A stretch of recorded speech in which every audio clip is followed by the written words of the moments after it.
Hello. Welcome to my presentation. I apologize in advance for the quality, and I hope that I don't have any technical issues because I've never done a presentation like this, but I'm gonna hope that this works. I'm gonna be presenting on the masculine and feminine in the Northern Iroquoian languages, which is a paper, or a chapter rather, written by Wallace Chafe in 2004. My name is Elise.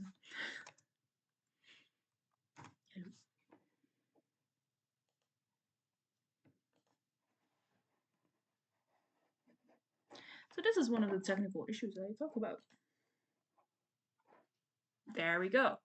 Okay, I don't think you can really see this, so we're gonna do this. Chafe identifies that there is a gender distinction within pronominal prefixes in certain Northern Iroquoian languages.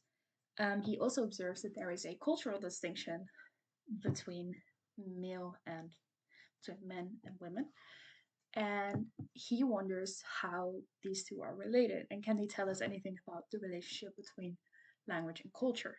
So this leads him to his main research question, which is how are culture and language related? Um, First, some context about the Iroquoian languages. So on the left, I have a map. This might be on the right for you now. Um, these Iroquoian languages are located near the border between Canada and the United States. Um, in the red circles, you can see where the languages are and what language is spoken in that area. On this side, you can see a branch of the Iroquoian language family. It's typically categorized into a northern and a southern branch. The southern branch is Cherokee, which is a relatively well-known Native American language. I'm not gonna discuss it today because Chafe doesn't in his article. I am going to talk about Northern Iroquoian languages, specifically the one of the Five Nations, of the Five Nations. Um, so, Chafe also talks about pronominal prefixes. What are they? English doesn't really have pronominal prefixes, so I thought it prudent to give a short introduction. In English, we can say Elise is presenting, or we can replace it with a pronoun I am presenting. In languages like Northern Iroquoian languages, you can attach your pronoun to the verb through a prefix. This is also represented in the tables over here. Um, these tables are for intransitive verbs. As you can see, the non-specific and the feminine forms are similar for both third-person agents as well as third-person patients. This is one of the observations that Chafe made. He also looked at transitive prefixes. Apologize for the quality of these tables. I will explain them. As you can see, mainly for third-person patient, there is a specific masculine form. This is for third person, but there is no specific feminine form. So Chafe categorized this as anything else, which indicates that if you want to refer to women, you use the same category as you would to refer to animals or objects. For agents, there is a specific feminine form. However, it's still not as distinct as the masculine form. Chafe also mentioned that there are 70 pronominal prefixes in total in Northern Iroquoian languages. So this is quite a lot, especially for there to not be any distinct, or not be that many distinct feminine forms. So how do these linguistic interesting observations relate to culture? Well, in order to answer that question, we need to look at the culture of Northern Iroquoian societies, which is what Chafe does. Specifically, he looks at Huron society.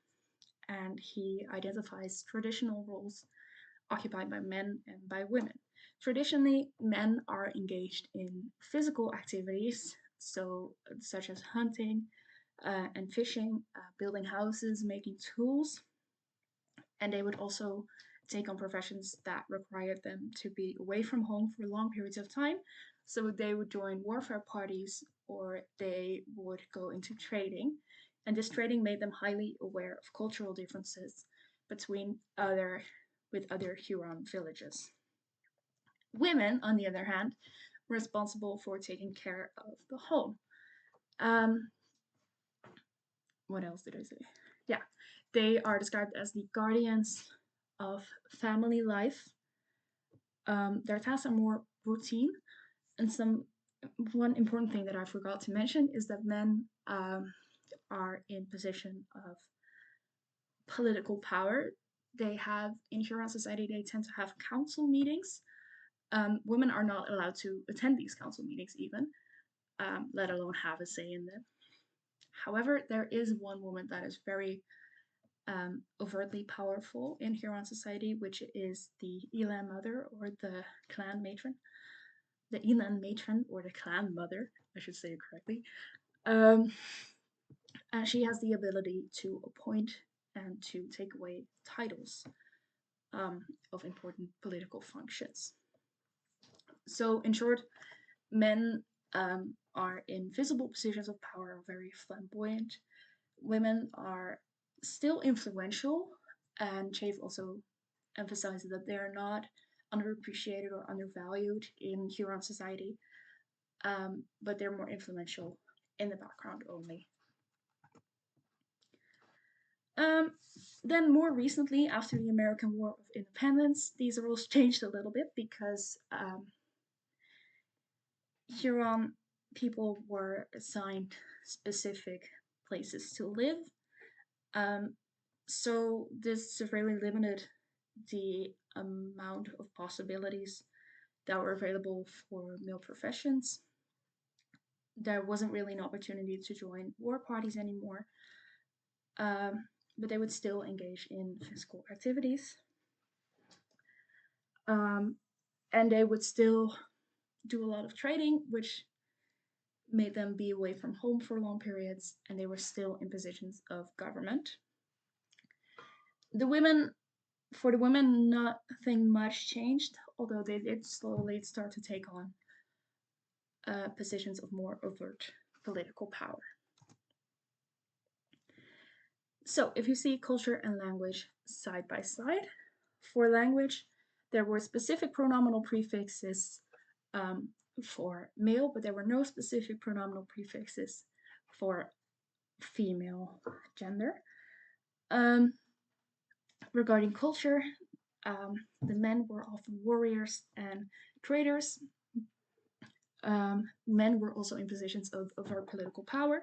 Women were influential, but only in the background and were not allowed to be in these positions of overt political power, except for the clan mother. Yes. So, um, this leads to the question: is there a relationship between these observations that Chafe has made about language and culture? And how is this relation? What's this relationship like? Is it correlational or causational? Well, to answer that, I phrase it as a yes, there is a relationship, or no, there's no relationship.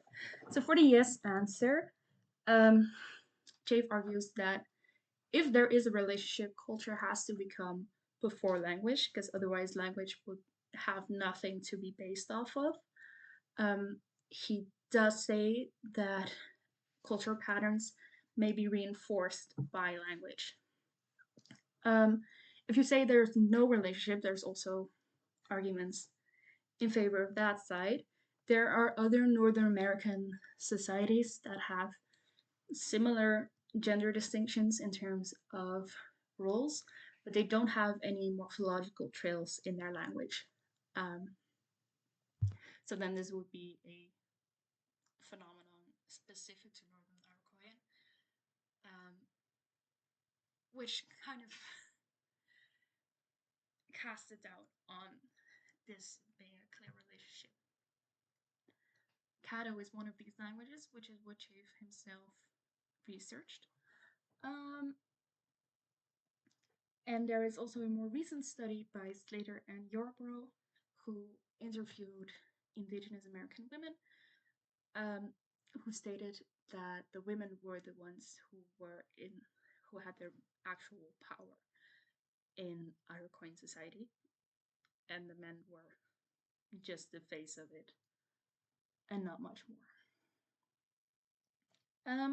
So this leads Chafe to conclude that cultural patterns motivate linguistic patterns, but they don't cause them. So there is a correlational relationship, but there's not a causational relationship. Then he moves on to his concept of grammaticalization. Grammaticalization is the theory that form and function separate over time. So the form may stay the same, but the function will not. To exemplify this, Chafe describes the Mohawk Society, which, if you remember, is another Iroquoian society. And he identifies 3 different time periods. Firstly, it's a few centuries ago. The women would take care of the home and the family, and the men were basically in charge of themselves. They would do whatever they wanted. They would often join war parties, and they would often be away from home for a very long time. They would return as conquering heroes, having conquered game or prizes. Then colonization happened, which Dave describes as white contact. Um, and after this, women would still take care of the home and the family. Men were still away from home, and they would still engage in dangerous professions, but not in war parties anymore. So they were engaged in professions like fur trade, riverboating, or timber rafting. And then in, if I remember correctly, 1866, the St. Lawrence River Bridge was constructed between the American mainland and the reserve that Mohawk people lived. This created a lot of job opportunities for structural high steel work. And this is a field that Mohawk men are still have jobs in to this day. Um, and they would still return home as heroes like they did in the first time period, but now as having conquered capitalism and bringing home money instead of material goods. Chafe does say that this society should not be, this structure should not be generalized to all Iroquoian societies, and this is specific to the Mohawk society. So, in conclusion, Chafe states that there is a correlational relationship between languages, between culture and language, but it's not causational. He also explains his theory of grammaticalization. The form may survive, but the function has changed or faded. So this is exemplified, as I said, by Mohawk society, the form of the society of women taking care of the home and staying there, and the men being away and bringing back, returning as conquering heroes and bringing back prized goods, whether that be money or material goods, is still the same. Also, linguistic forms tend to be ingrained and used unconsciously. Jave gives an example of a study on language teachers who were made aware of the fact that there are no female pronominal prefixes in their language. And they vowed to never use that form again, only to then end up using it only 5 minutes later. So this suggests that it's so ingrained and used unconsciously that they're not even aware of it. So it's practically impossible for them to change anything about it. I'd like to end with this quote that Chafe ends his chapter with, which is, to a large extent, the masculine gender bias has been retained as little more than a relic of its earlier function. we're going to do that again. To a large extent, the masculine gender bias has been retained as a little more than a relic of its earlier functional origin. Thank you very much for listening.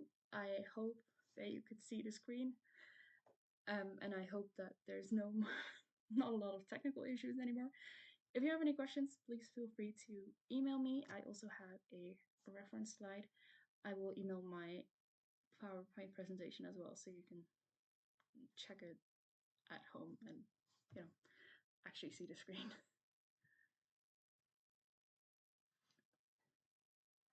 And now I want to go, but I don't know how.